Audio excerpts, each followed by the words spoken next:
All right, yo, what up, YouTube? I'm coming at y'all with a later video. It's about 10:30 right now, and I just want to come in here and talk about Netflix, okay?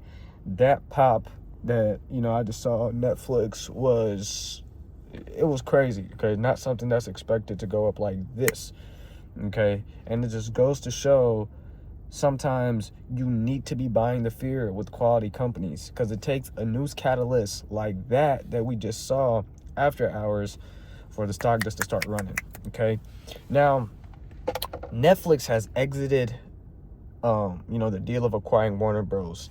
Why the stock went up? Because there was a breakup fee, okay, that Netflix pocketed, which was billions of dollars, right? It was like 3 or 2 billion, right? I'm sure it was $3 billion.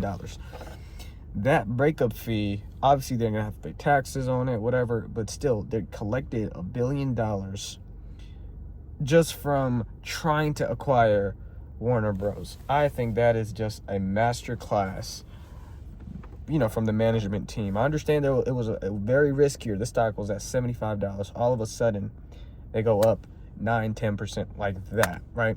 And I was buying aggressive in the 90s because I expected them to just bounce back quick, and it went down to the 70s, okay? People were saying it's going to go down to the 60s, okay?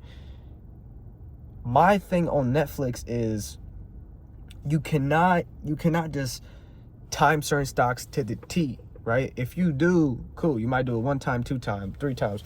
But in the game of the stock market, I feel like, with 3.5 years being in the game, looking at Nvidia at $95, I've saw AMD at like $110. Looking at some of those low prices, I've come to a realization that news runs the business, and sometimes these stocks need a news catalyst to drop down. It could be $1 billion company, a quality company. They just need some type of news to drop down. Okay, what's the big news right now going on? Software is not gonna withhold AI, right?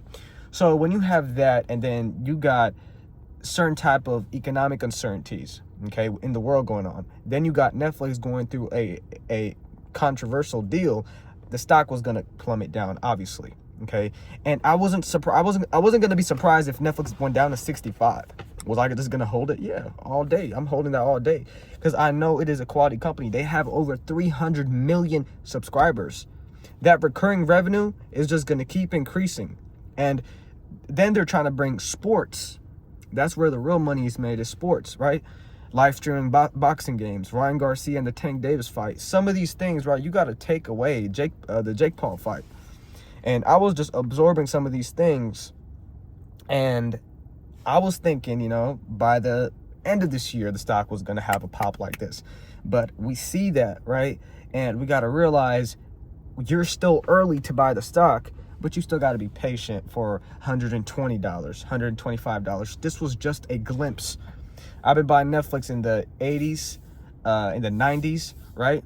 And then as soon as they exited, stock pops like this. And that was one of the main reasons why the stock was getting held back.